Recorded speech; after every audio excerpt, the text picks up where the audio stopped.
one of the main concerns of public health is protein energy malnutrition. Malnutrition basically means both under and overnutrition, but with respect to PEM, that is protein energy malnutrition, it refers to undernutrition only. It is a spectrum of diseases with two main diseases on the opposite ends. One is kwashiorkor and the other one is marasmus. Coming to kwashiorkor. In kwashiorkor, the protein deficiency is much more marked than calorie deficiency. There is extensive edema, that is swelling, puffiness of the body. All these are problems of under 5 children.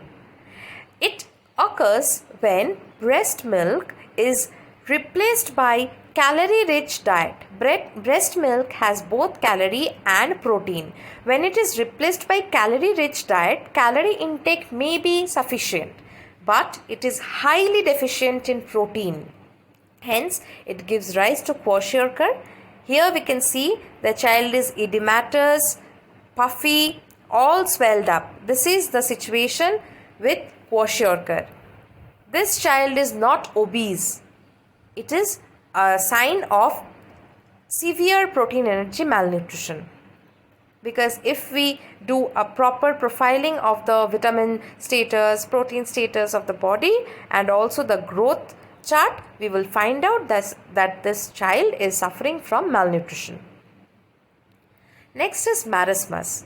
In marasmus, both protein and calorie contents are highly reduced. Compared to kwashiorkor, in marasmus there is dry, wrinkled skin, no edema. Since protein was deficient, calorie was not, kwashiorkor had the feature of edema, puffiness, swelling, whereas marasmus, having deficiency of both calorie and protein, have dry, wrinkled skin without any edema.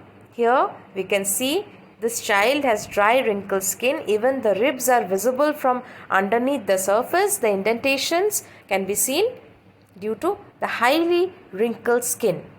Both of these kids need nutritional rehabilitation. Otherwise, they won't be able to survive. Thank you. Happy reading.